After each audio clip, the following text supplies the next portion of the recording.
मफाद आम के लिए सियासत भी एक इबादत है, वरना हम लैंड लॉकड हैं, हमारे पास तो और कुछ नहीं है। Tourism has the potential to create multiple jobs.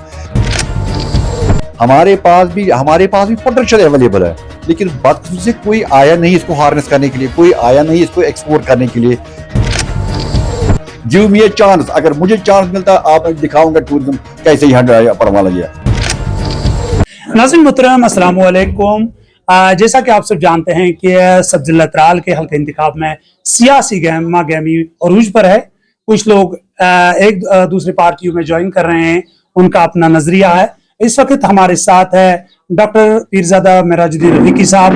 इन्होंने रिसेंटली आज़ाद उम्मीदवार जो यहाँ पर है डॉक्टर गुलाम नबी भट्ट साहब, उनके साथ ज्वाइन किया है और हम मेरा साहब से बात करेंगे, इनसे कोशिश करेंगे ये बात कि मेरा साहब, सबसे पहले आपका बहुत बहुत शुक्रिया कि आपने हमें टाइम दिया। ये बताइए कि आप बड़े एक्टिव रहे हैं यहाँ पर, जब पार्लियामेंट इलेक्शन थे तब आप पीडीपी के साथ थे, अभी आप पीडीपी से बाद में आपने किनारा कशी इख्तियार की। अगर इस वक्त की बात करेंगे तो आपने डॉक्टर गुलाम नबी भट्ट साहब के साथ ज्वाइन किया, क्या वजूहात रहे हैं कि आप भट्ट साहब के साथ जुड़े? बिस्मिल्लाहिर्रहमानिर्रहीम, इय्याका नअबुदु व इय्याका नस्तईन। अस्सलामु अलैकुम व रहमतुल्लाहि व बरकातुहू। मैं भट्ट साहब के सपोर्ट में इस वजह से आया, जब मैंने पूरा एनालिसिस किया permutation, combination, probability and possibility of the winning of any candidate, तो मैंने देखा कि the higher chances goes in favour of doctor साहब के हक में हायर चांसेस जा रहे हैं। तो और ऊपर से आज़ाद मेंबर है, अगरचे इनका ताल्लुक तो बुनियादी तौर नेशनल कॉन्फ्रेंस के साथ है, वो भी एक पीछे इसको एक कुशन की तरह काम करेगा। अगर ये कल जीत के जाएगा यहाँ से, actually he would join the government. Tral में कुछ काम होगा, कुछ मफाद आम का काम होगा। मैं इसका, मुझे पूरा एक यकीन है, मैं इसका पूरा एक अकीदा है कि मफाद आम के लिए सियासत भी एक इबादत है। मैं इस वजह से इनको सपोर्ट दे रहा हूँ ताकि हम त्राल का कुछ कल भला करें। जैसे आप जानते हैं कि मैं त्राल में अकेले मैंने एक आवाज़ उठाई, एक एग्रेसिव कैंपेनिंग कर रहा हूँ कि त्राल पहाड़ियों में बंद पड़ा है, हम त्राल में बंद पड़े हैं, हमें दो रास्ते खोल दो। एक तो बटनूर पहलगाम का रास्ता खोल दो और दूसरा ये पश्तूना खरीव का रास्ता हमें खोल दो, ताकि यहाँ टूरिज्म का एक परवान लगेगा। यहाँ से यहाँ तो जवानों के लिए रोजगार के अपॉर्चुनिटीज क्रिएट हो जाएंगी, ट्रेडर्स क्लास का भी भला होगा, और जब ये चलता जाएगा इसमें मल्टीप्लायर इफेक्ट पर चलता जाएगा। एक काम से सैकड़ों काम जुट जाएंगे, तो लोगों के लिए यहाँ रोजगार खड़ा हो जाएगा। वरना हम लैंड लॉकड हैं, हमारे पास तो और कुछ नहीं है। जैसे कि आप जानते हैं कि ओवरऑल जम्मू कश्मीर में भी agriculture used to be mainstay of the people, agriculture used to be the backbone of the people.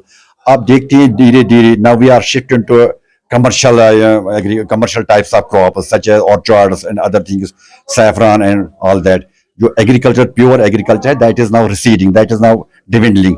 तो एक नया सेक्टर जनरेट हो गया है सर्विस सेक्टर में भी, या टूरिज्म का सेक्टर है। Tourism has the potential to create multiple jobs. तो त्राल के पास एक नेचुरल एडवांटेज था। जैसे मैंने पिछले एक प्रोग्राम भी कहा था, हमारे साथ यहाँ एक नजदीक की हमारी कॉन्स्टिट्यूंसी में, we are proud of that town Awantipora.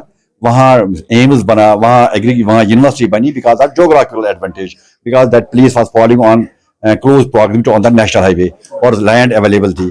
हमारे पास भी पोटेंशियल अवेलेबल है, लेकिन बदकिस्मती से कोई आया नहीं इसको हार्नेस करने के लिए, कोई आया नहीं इसको एक्सपोर्ट करने के लिए। अगर हमारे पास हाई ऑल्टीट्यूड पीक्स है तो foreigners even love high altitude trekking. हमारे पास मीडोज है, हमारे पास लीजर टूरिज्म के अपॉर्चुनिटीज हैं। हम परसों गए थे यहाँ पिंगलिश के ऊपर एक क्या नाम है, अगर नागवाड़ी में, so mesmerising place, so beautiful place, so enchanting beauty of the place. भाई इट वाज सो अनफॉर्चुनेट, हमारे यहाँ जो लोग आए उनको कभी नजर नहीं पड़ी थी। गिव मी ए चांस, अगर मुझे चांस मिलता आप दिखाऊंगा टूरिज्म कैसे यहाँ परवाना लिया। अभी आप दो डॉक्टर साहब मिले हैं, आप डॉक्टर साहब के सपोर्ट कर रही हैं, और जैसे आसार कुराइन बता रहे हैं आप बहुत बेहतर अंदाज में आगे चल रहे हैं। अगर आप लोगों ने जीत दर्ज की तो क्या प्रायोरिटी रहेगी आपकी टूरिज्म? यही कमिटमेंट डॉक्टर साहब ने दी है कि मेरे साथ, कि जो ही मैं जीत के आ जाऊंगा, मैं आपके साथ कंधा से कंधा मिलाकर हम इसको फॉलो करते रहेंगे, सीरियसली फॉलो करें। क्योंकि युवा गजब हाल सीरियस में दान नफर बकाडी बात है, इसमें मुझे चाहिए पैसा, चाहिए गवर्नमेंट का सपोर्ट चाहिए, बड़े प्रोजेक्ट्स हैं। تو جب یہ کوریڈور تھا پاور میں اس کو ایک کنوینسنگ کرنی ہے، جیسے آج کل کنوینسنگ کرتے ہیں ووٹ مانگنے کے لیے، کل اس کے لیے بھی وہاں کوریڈور تھا پاور میں کنوینسنگ کرنی ہے، کمپیننگ کرنی ہے، کنوینسنگ کرنی ہے، mobilize the bureaucrat, mobilize the administration کہ بھائی come to help our withdrawal people. We have suffered. ہم نے 30 سال بڑا سفر کیا. ایک یہ ٹیگ بھی لگا تھا، تورا بورا لگا تھا، اس وجہ سے بھی ہم نے سفر کیا. یہاں افلاس ہے، یہاں ہمارے جوان بیکار ہیں. میں گورنمنٹ کو اپیل کرتا ہوں کہ ہمارے یہ 2 راستے کھول دو، ترال کو کھول دو. We are landlocked. ہمارے یہاں بہت سارے مسائل ہیں. تو ڈاکٹر صاحب جیت کے انشاءاللہ میری سے ہاتھ میں ہاتھ ملا کر ہم اس کو پرسو کرتے رہیں. آپ کو کیا لگتا ہے، ابھی آخر پر یہ جاننا چاہتا ہوں کہ ڈاکٹر صاحب کو آپ کہاں پر دیکھتے ہیں ابھی؟ جی وہ میں نے شروع میں یہ کہا تھا کہ جو permutation, combination, possibilities, probabilities, guesstimates, by all that standards جیت ڈاکٹر کی ہو جا رہی ہے. تھینک یو سر، بہت بہت شکریہ. ناظرین محترم، یہ تھے ہمارے ساتھ ڈاکٹر پیرزادہ معراج الدین رفیقی صاحب. انہوں نے اپنے خیالات کا اظہار کیا. ہم کوشش کریں گے کسی اور مہمان سے آپ کو ملائیں گے. فی الحال دیجیے اجازت. خدا حافظ.